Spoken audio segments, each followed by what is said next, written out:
When hinges creaks in doorless chambers, whenever the air is deadly still, welcome, foolish mortal, to Darkest Star ASMR and Entertainment.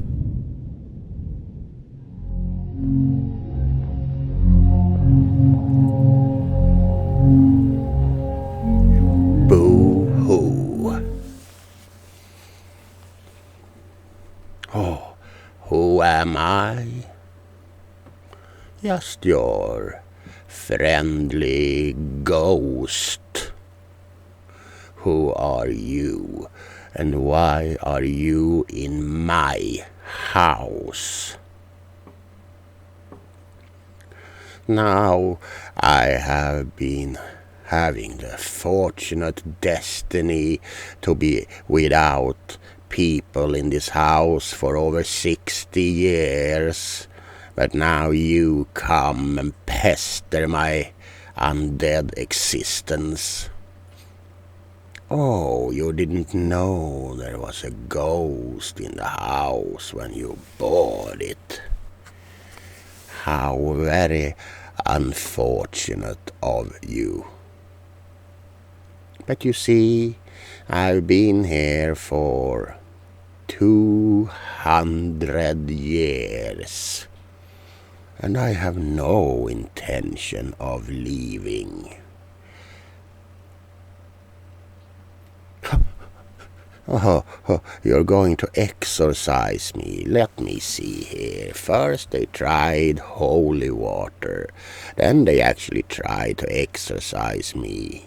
They even tried to burn sage in the house, which was a little bit inconvenient because I really don't like that smell.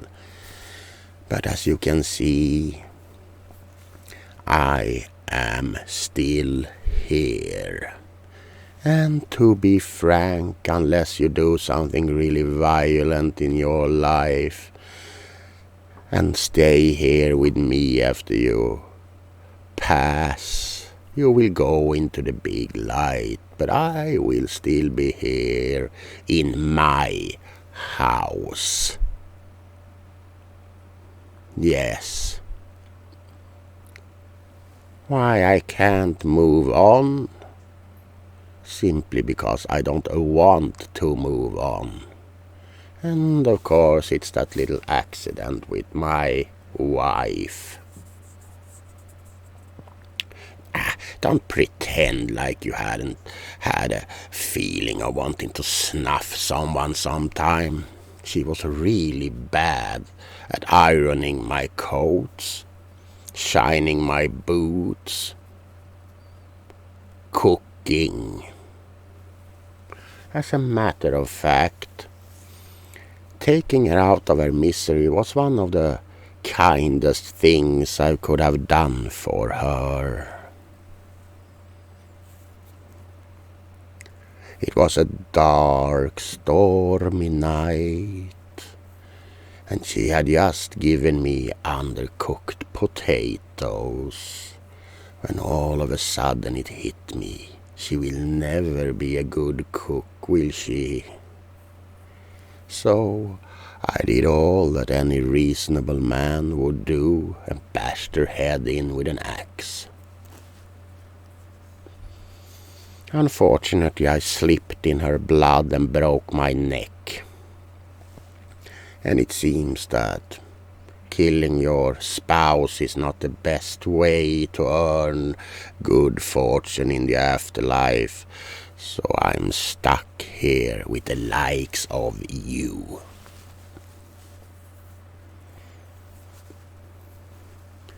Oh, you're not afraid of ghosts. Well, how fortunate for you. You know, the last one, about 60 years ago, that bought this house, lasted for a whole 2 months before hanging himself up in the attic. You know why? I was simply pestering him for hours. Imagine this in your weak little mind. You wake up every night with me sitting on your bed telling you boring stories from 200 years ago. And no, I'm not talking about grand adventures. I'm talking about bookkeeping, how many dust corns there were on the carpet. There were 1, there were 2, there were 3, there were 4, there were 5. Oh, already you ask me to stop. Well, can you imagine the whole life of that? I imagine that you will be pretty bored the first 2 weeks. Then it will start to nag on that noggin of yours. And when I have stopped counting dust particles, I will simply start counting all the grains of rice that I had in my cupboard in the kitchen. Yes, now we are getting somewhere. Coexist. Why would I want to coexist with a mortal such as you?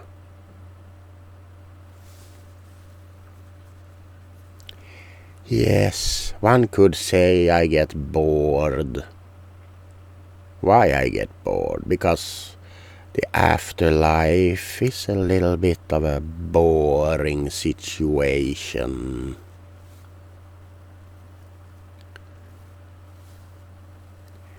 Why I don't try to scare people the conventional way by turning into a ghoul or spook.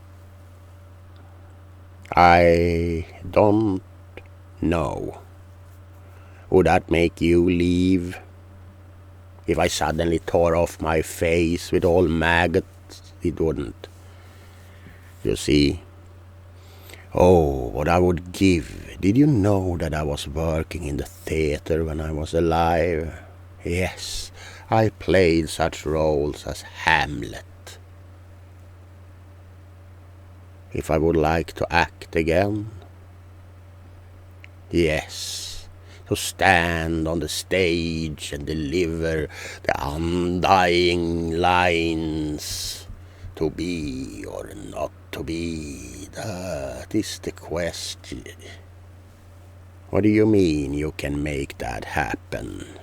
How exactly?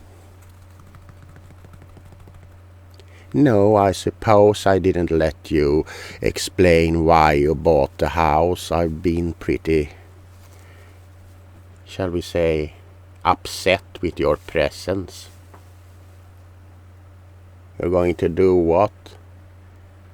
Turn the house into an haunted attraction?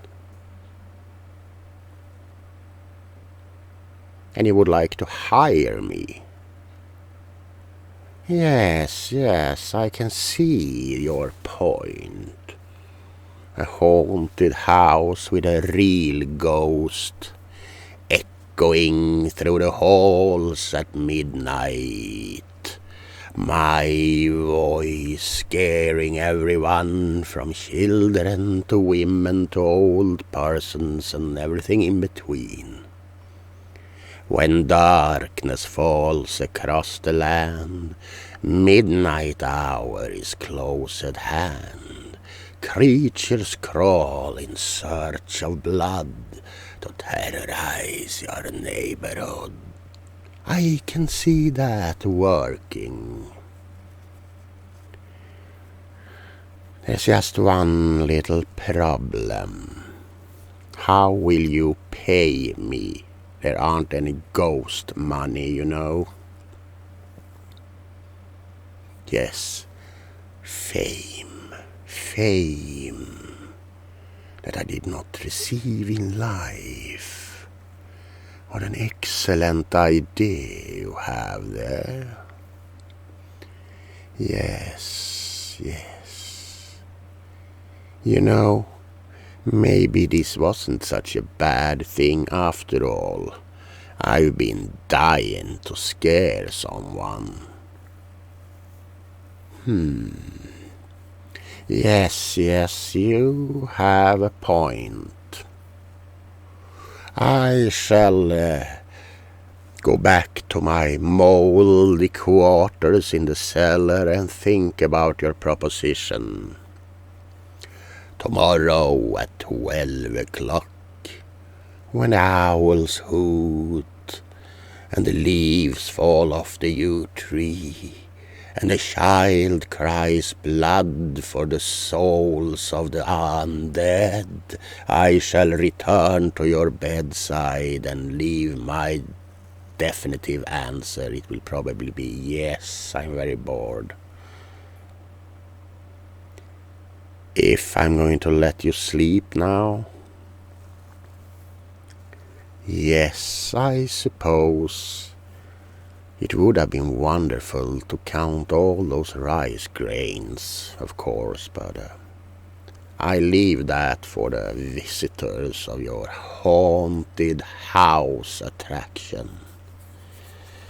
Now, I guess the only thing left to do is bow, leave the stage, and let you go back to sleep.